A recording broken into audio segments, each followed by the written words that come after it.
All right, let's talk about making your own interactive Google Slides from scratch without a template or anything like that.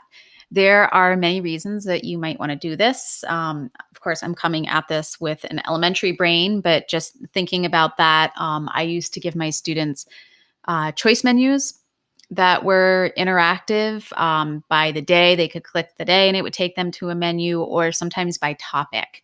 If there were multiple topics, especially like a review before maybe an assessment, there might be an interactive button for each skill that they were working on, and that the button would take them to different activities for that skill. Other things could be maybe like morning work, especially if we have students coming in at staggered times, that maybe they have an interactive slide for the week, Monday, Tuesday, Wednesday, Thursday, Friday, that might take them to a different page where they could do whatever activity you have, whether it's a journaling activity or something.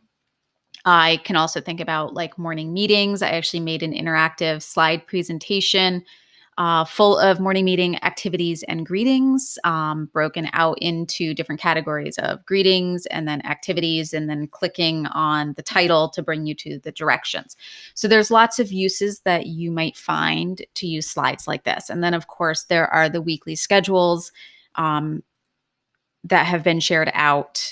Two of them, I think, specifically are interactive, where when you click on the filing cabinet, it opens the filing cabinet, and then you can click on the folder or the spiral notebook. You click on the number on the day, and it brings you to a specific lesson. So let's get started on how to do that. We're going to keep it pretty simple. Of course, you can make these fancy. You can add all kinds of backgrounds. We're going to just do one for math. So what I've done is I've just started with a blank slide presentation here, and I am just going to get rid of everything that's on the screen. I like to start with a blank slide when I'm working. And if this is new for you, keeping it simple, starting small is really good. That's how I started. And then, I would do research or see what other teachers did, and I went from there. So doing math, we're going to make 4 buttons. We're going to do operations. So we're going to make a button for each operation, and each button will take them to a different slide. So I'm going to pick a shape, and let's make it about that big, and let's choose a color. Let's see. I like blue, so let's make them all blue. And I'm going to change my my line to be that way. Okay, so what I can do here is I can go ahead and just make another one. I'm going to use Control C and Control V to just copy and paste. Just makes it so much easier. And let's line it up here. And then we'll paste for our other two. Now I can make these different colors since they're going to be for different skills, whatever that might be. Now I noticed that it's not equal on my page. I'm going to highlight all of these, and I'm going to group them. So I'm going to just right click on them and group them. And then I'm just going to arrange them to center them onto my page so that they're even. And then I'm going to ungroup them once I'm done. Okay. So now I'm just going to double click into my shape, and I'm going to change the color of my font to white. We're going to make it bigger so that it's nice and visible. And of course, you can go through and you can play with your fonts if you want, pick something different. So let's put addition. I would like it to be in the center. So I'm going to align my text into the center. This one, same thing. I've got to change my font and the size, the font style, the color, so that it matches the first one. Let's move this one into the center. And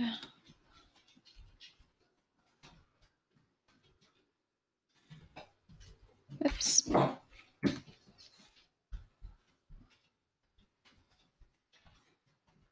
Having trouble with my font. I need to hit enter. There we go. All right, so I'm going to make this one a little bit smaller just so it all fits on one line. Center it.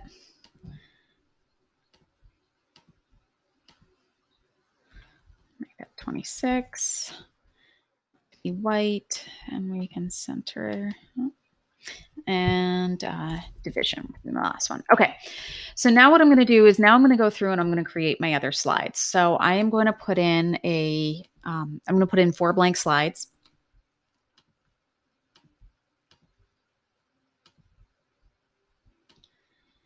And I'm going to do, let's see here.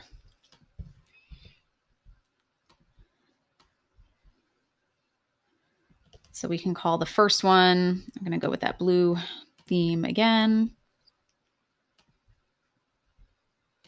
And we want white text.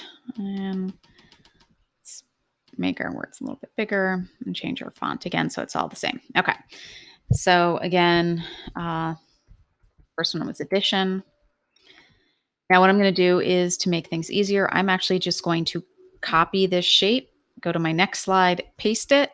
And that makes it easy because it pastes it in the exact same location as the other one. I could just copy the entire slide and paste the entire slide rather than having put in 4 blank slides.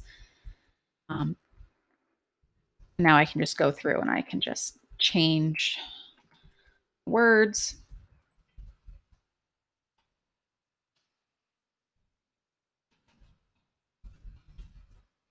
Okay.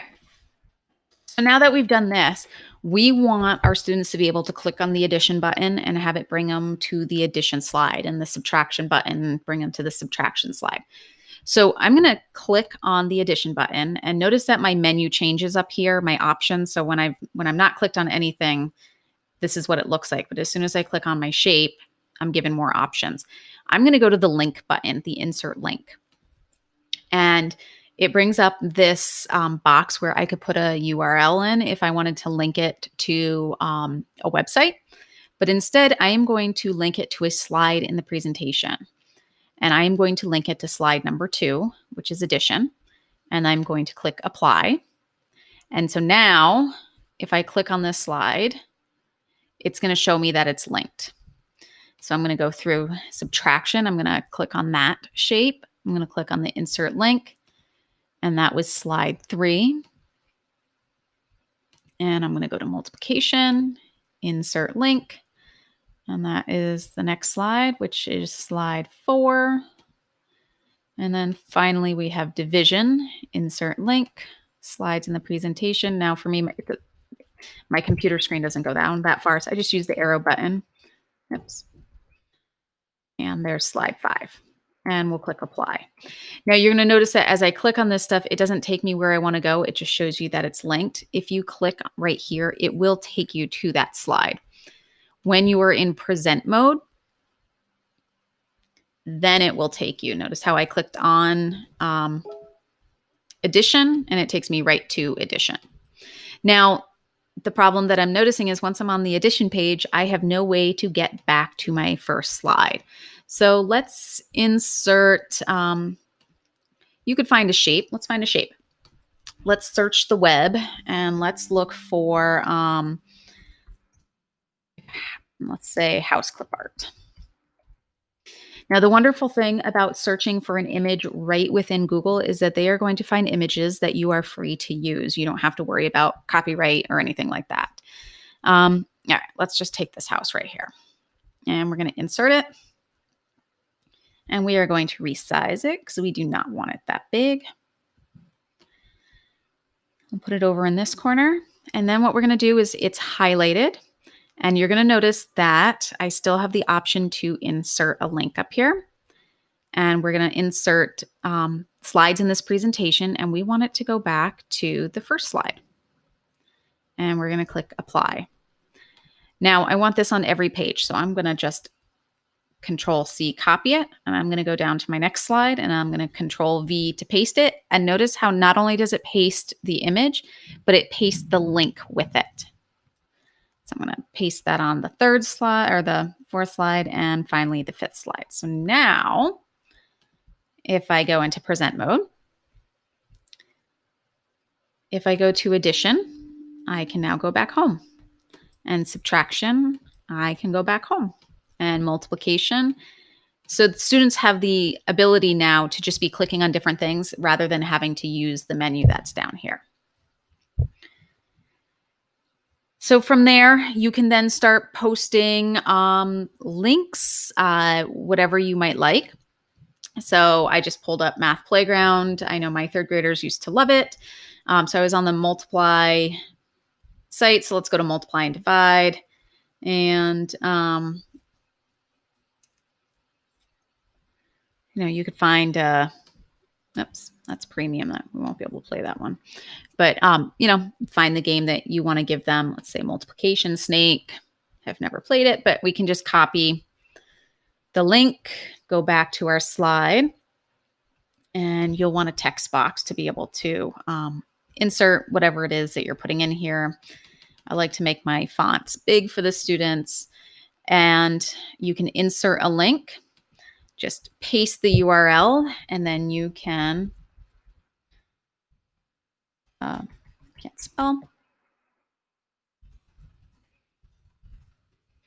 type what you want the students to see for text, and there it is, multiplication snake game. Now, let's say I also want them to have an interactive worksheet that they can do. So I am going to create a new slide.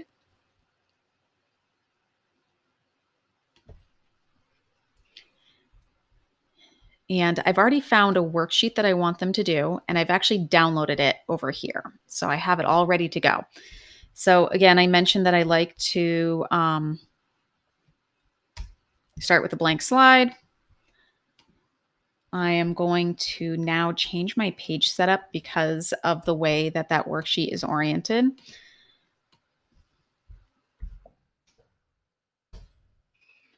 It's going to look more like just a normal worksheet that they would get. And now I need to take my PDF and I need to change it into JPEG. So I typically use pdf2jpg.net. There are many out there that are free. And so I need to choose my file. And it's called multiplication something or other. So I'm going to go into my downloads to find it.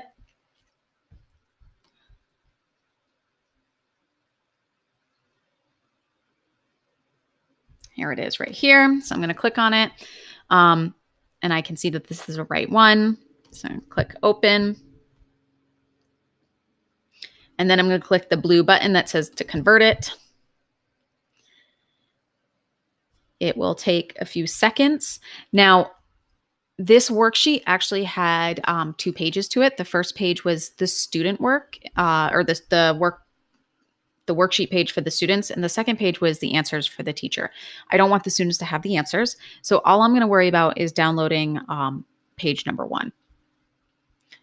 Then what I'm going to do is back here at my Google slide, I am going to insert a background. I'm going to choose an image, and I'm going to upload it. Now, for me, my uploads come right down to my bar down here, so all I have to do is click and drag. You can certainly search. And I'm going to click done. So now I'm going to enlarge this page so you can see it. Here is this worksheet page that students can work on. And all they have to do is use the text box to write down whatever their answers are. Oops, I need to make it bigger. Or what you can do is you can insert text boxes for your students. So there's a text box. Let's put a color around it so that students say, hey, there's something there. And then all they have to do is go in and click that. So what you would do is you would just make a text box and you would put a text box under each problem for your students. So then when they see it, all they have to do is go in and click in those boxes and type in their answers. Now, make sure that you share this.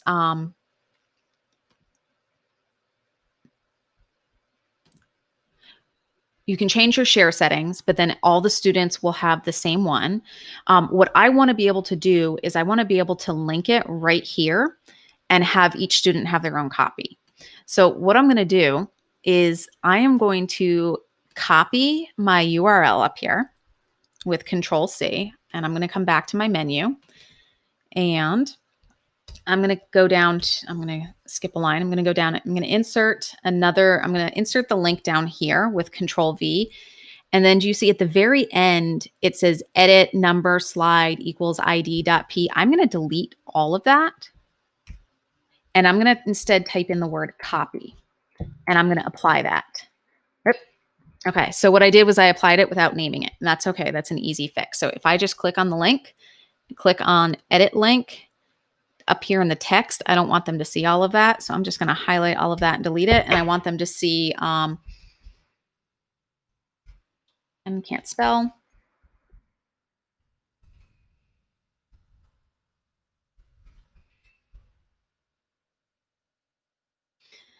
So now it says multiplication fact practice worksheet. And what's going to happen is when kids click on that, it will bring up, if I had titled it, it would say the title. All they have to do is click on that, and it's going to bring them to this page, and it's going to make a copy for them. So then you would just need to make sure that your students turn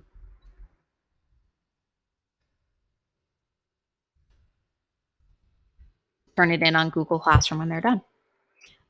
So that's another option for you.